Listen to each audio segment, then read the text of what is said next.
Play clock at 5. Pass is intercepted at the goal line by Malcolm Butler. Unreal. It's the right. He's in. Patriots win the Super Bowl. Brady has his fifth. What a comeback. This is All Eyes on the Pats podcast. Welcome to All Eyes on the Pats podcast. I'm your host, Steve Atkinson, coming to you from my apartment, talking about the New England Patriots. And it's Combine week.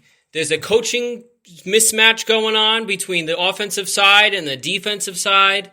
The Patriots are looking at wide receivers, and there's a lot going on in around the Patriots. You know, we don't know who the offensive coordinator is. We don't know who the defensive coordinator is still. I also am going to talk about today the linebacker position and who the Patriots will probably draft at the linebacker position. I introduced a new thing this week called Steve's Draft Board, which is basically I'm going to take all the positions, and each week leading up to the draft, I'm going to pick 3 players that the Patriots might draft. And I'm going to get into that as well. And also, I'm also going to get into who the Patriots are talking to. They're talking to a lot of wide receivers, especially for Mac Jones going into his second year. I have a clip of a wide receiver from Alabama, Mac Jones' former teammate, John Mechie, who spoke to the media, and Phil Perry from NBC Sports Boston asked Mechie a question today about playing for Mac Jones and being reunited like Jamar Chase was with Joe Burrow. So there's a lot going on there, so I'm going to play that for you as well. But I'm going to start off talking about the coaching staff, and we're going to get into that to start off because the coaching staff is very important, right? When you look at the offensive side, we don't really know what is going to happen, right? Matt Patricia is being reported by Albert Breer that he's going to be doing the offensive line. You have Joe Judge probably doing the quarterbacks, and you have Nick Caley possibly working with the tight ends. But we really don't know who's going to be calling the plays. Is it going to be Belichick? Is it going to be Patricia? Is it going to be Joe Judge? And what does that mean for your second-year quarterback who's coming in with no offensive coordinator, right? Or with Joe Judge as a quarterback's coach who ruined Daniel Jones again with the Giants, right? He destroyed Daniel Jones and sent him back 10 years. I do not believe Bill Belichick will let anybody, Joe Judge, Matt Patricia, Nick Caley, destroy Mac Jones and send him back. Set him back 10 years. Or, you know what I mean? I don't believe in that because Bill won't let that happen, right? He wouldn't bring in guys to run his offense if they didn't know what they were doing. Because he's known them before. Like Joe Judge has been here with special teams. Matt Patricia has been here. Nick Caley's been here. Like Matt Patricia was doing defense, but then, went to the Lions and just, destroyed that team, right? Bill Belichick's coaching tree isn't as strong, but we'll see now with Josh McDaniels with the Raiders. But his coaching tree itself hasn't really been that good. McDaniels going to the Broncos, and that failed. Patricia going to the Lions, that failed. Joe Judge went to the Giants, that failed. McDaniels came back. Patricia came back. Joe Judge is now back. McDaniels now goes to the Raiders. We'll see how that goes. But, overall, Belichick's coaching tree isn't that good. Is it because they're not good coaches? Or is it because they see Belichick as a god and they think, well, if he can do it, I can do it. And that's not the case. Because they all have this hard-ass, tough mentality that because Belichick can do it, that they can do it. The only difference is Belichick had the greatest quarterback of all time for 20 years. Right? You had Brady for 20 years. If you don't have a quarterback that's going to carry you through the holes that you have on the other side of the ball, it's not going to work. Now, is it bad that Mac Jones is going into his second year with no offensive coordinator? Yes. Yes. But it's still early, right? It's still early. We don't know if they're going to go after Bill O'Brien. That's probably not going to happen now. And Adam Gase, that's probably not going to happen now either. There was a rumor that it was going to happen, but Nick Saban, I think, is going to keep Bill O'Brien, and Adam Gase, I don't know if I want him with Jones anyway, but I don't really want Judge with Mac Jones. I almost said Adam Jones. But having said that, though, I think if you kind of get a set offensive play caller, like even if it is Patricia, he's been around the system for a long time, or if you bring back Hoyer as a assistant to the quarterback, assistant coach or something, you know what I mean? I'd rather see Brian Hoyer under Mac Jones and be like an assistant to Mac Jones than Joe Judge, obviously, because Brian Hoyer's been around the system. So is Joe Judge, but not with quarterbacks and not with basically the offense. He was special teams. Patricia is mainly a defensive guy. He worked offensive line when Dante Scarnecchia was here for a little bit and then went to the defensive side. But I'd rather see Brian Hoyer be with Mac Jones and be, his go-to guy like he was this past season. And it worked out. I want to see that again. That's what I want to see. Because when you look at it that way, it's probably better for Mac to listen to Brian Hoyer and not a hardo like Joe Judge is, who thinks his poop doesn't stink. And, he comes across that way. I've played press conferences. I've played clips of him, and you've heard clips of Joe Judge. We're gonna break their kneecap. Well, I think that was the Lions coach, but he just comes across as this guy who thinks he knows it all, and he obviously doesn't. So, and these coaches that think that way don't last long. They don't. And we saw that with, again, Patricia. And we saw that with Joe Judge. Hopefully it doesn't happen with Josh McDaniels. McDaniels is more mellow, right? McDaniels is more, doesn't try and be like Bill. I know he took a lot of guys with him from the offensive staff, but, the Patriots will figure it out, and Bill will figure it out, and I know he's hiring his friends and people that he's had before, but that's the only thing he knows, right? He's not going to go out of his comfort zone and say, okay, I want somebody that has never been here before. We have a second-year quarterback. I'm going to get somebody in here that knows the system.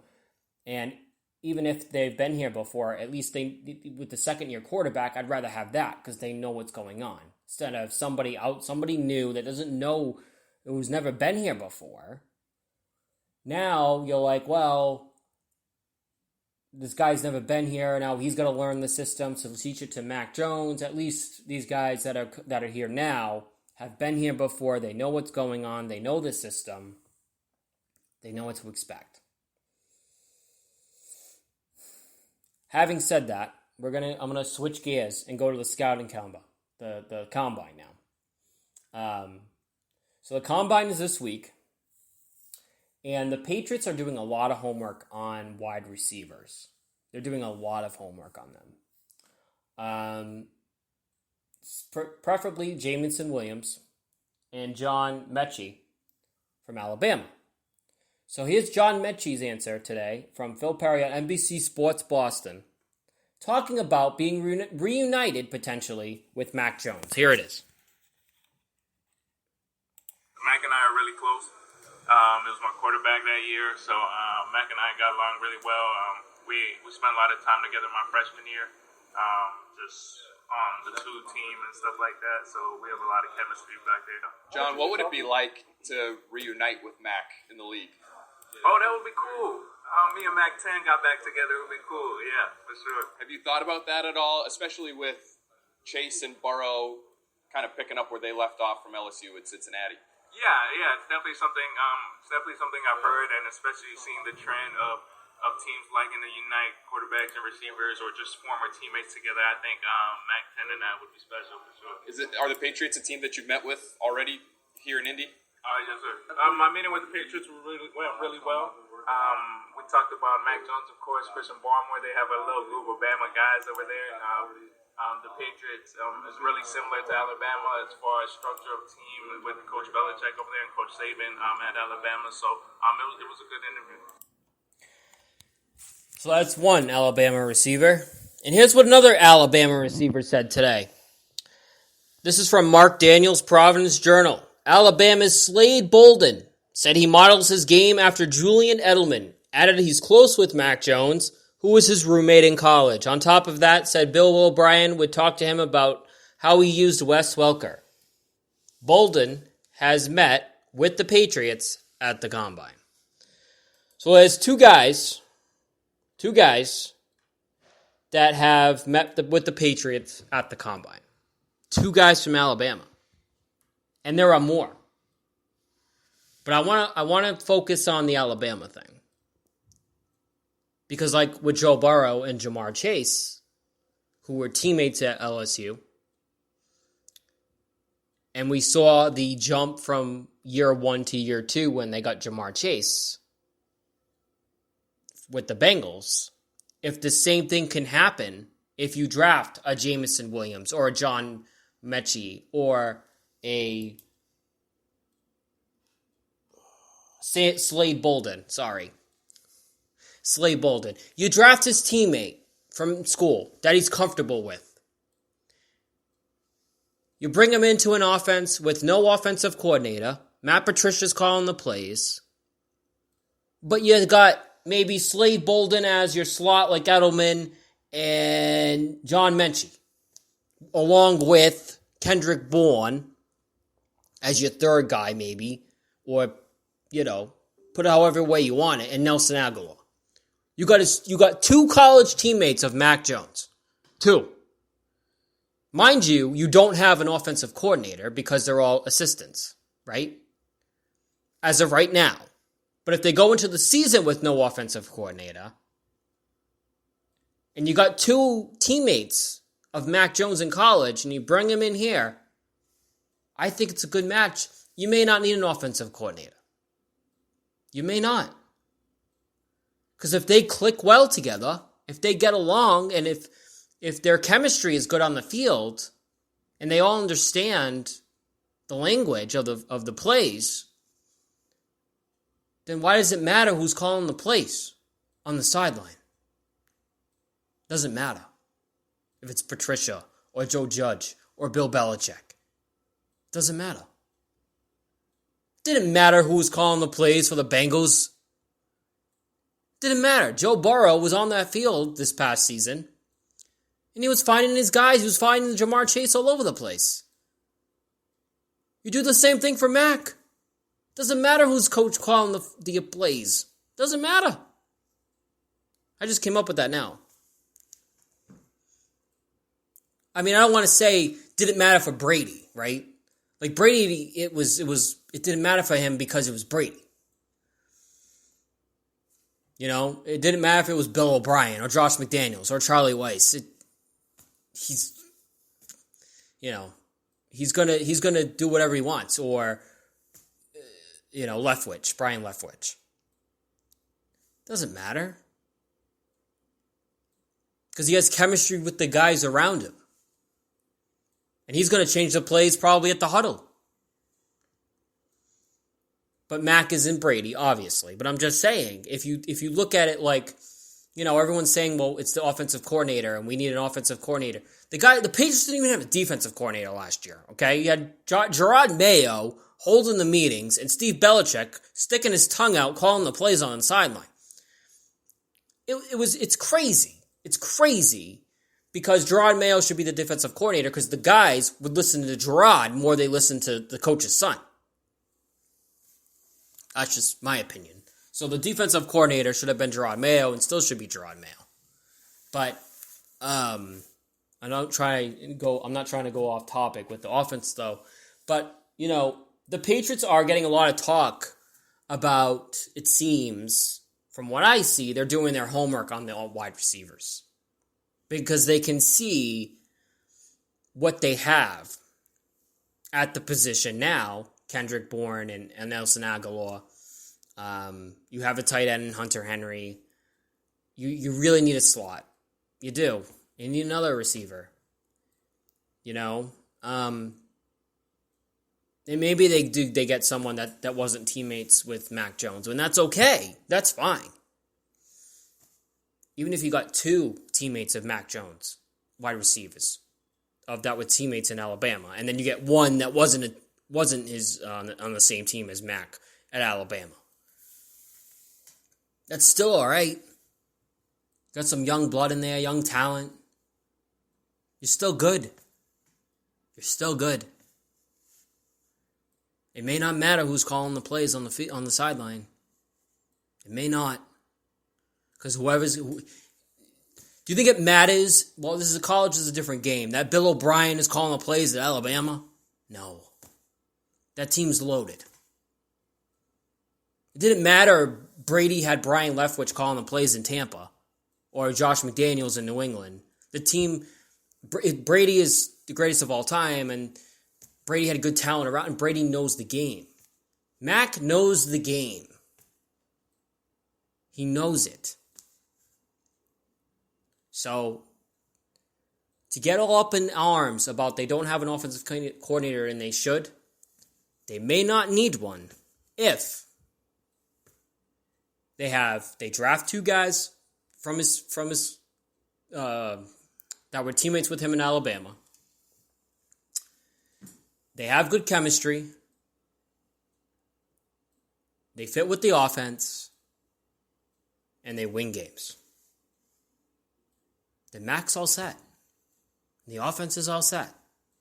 And it doesn't matter if Matt Patricia is eating on the sideline and has barbecue sauce on the play sheet and you can't read it. Doesn't matter. Okay? There's his pencil in his ear, coming out of his ear, whatever it is. You know what I mean. And has the Roger Goodell clown nose shirt on. It won't matter because they're winning football games. That won't happen, obviously. Hopefully Patricia's learned his lesson about that, but you know what I'm saying. It won't matter. It won't. So, that's my take on the wide receivers at the Combine and the Patriots and what it means for the Patriots going forward.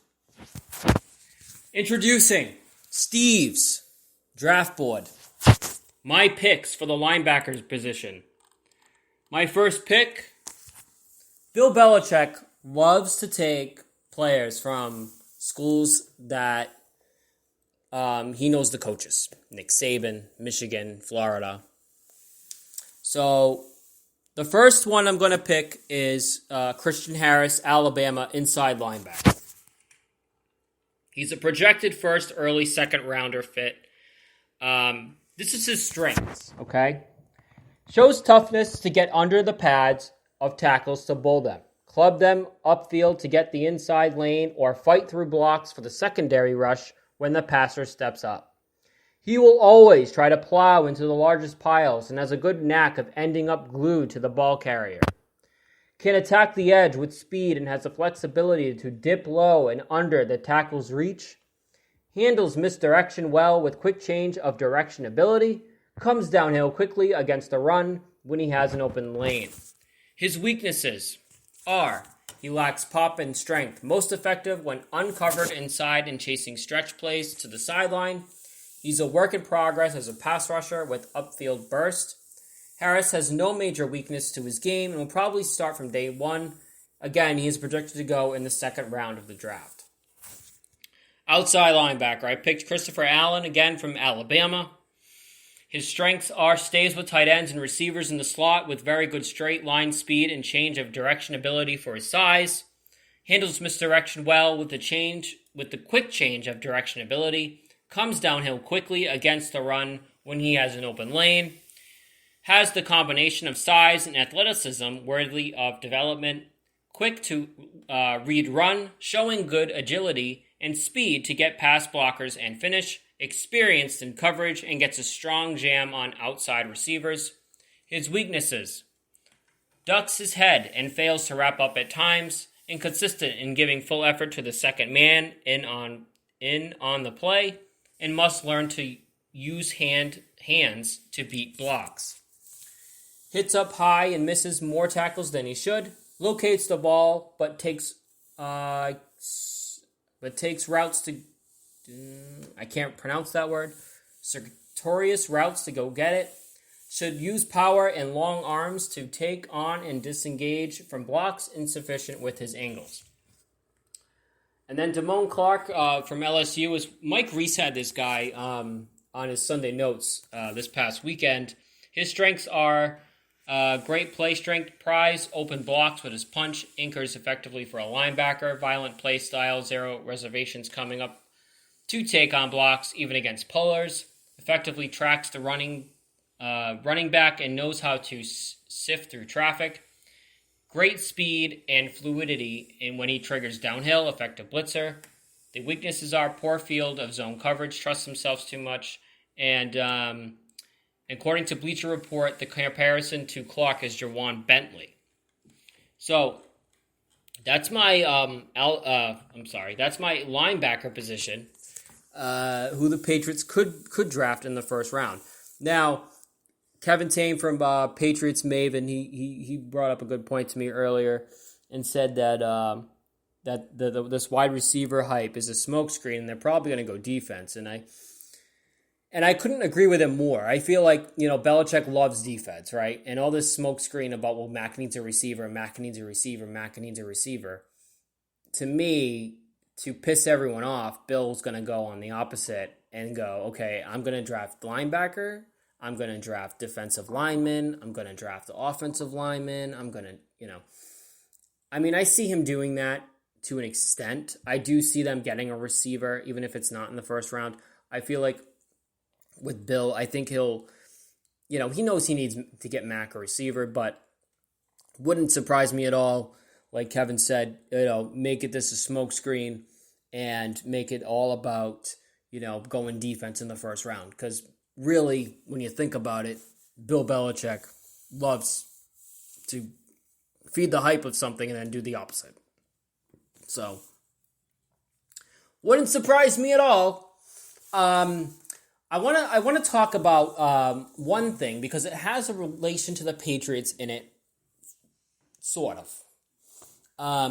Well, it could. So there's a report from Mike Florio that Tom Brady and Sean Payton the Dolphins, I should say, were pursuing Sean Payton after this season and Tom Brady as a dual package, right?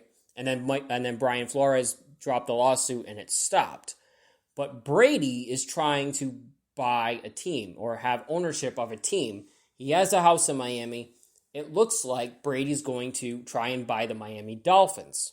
Maybe, as Derek Jeter just stepped down from the Marlins as owner, maybe Jeter and Brady will combine with each other and buy the Dolphins, I should say. Sorry. And I think that's interesting, right? So if, say, Brady, right, comes out of retirement, say, all right, I'm not playing anymore. And Tampa decides to, okay, we'll release him.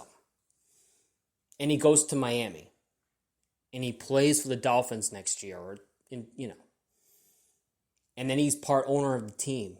And he has to play the Patriots for 2 times a year. That's insane. That's crazy. He has to play the Patriots twice in the season. That is amazing. It's amazing. right? That would be cool. I'm sorry, but that would be cool. Do I think it's going to happen? Maybe. Do I think more of an opportunity of him being an owner or something? Yes. But do I think that he could come out of retirement, play a season or two, and then become owner? Yeah, I do. That could be a possibility. So, I would keep an eye on that. I wouldn't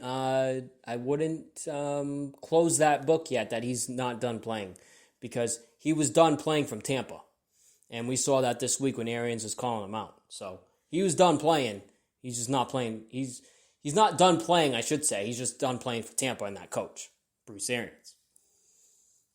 But the implications it would have for the Patriots to play the Dolphins twice a year with Tom Brady at quarterback, oof, my goodness, that'd be awesome. It would. It would be great. So that's going to do it for me this week. I will be back next week. I'm going to talk about the cornerback position. And hopefully we get some more juicy stuff. Maybe the Patriots do something with J.C. Jackson. Who knows? Have a good week. Talk to you next week.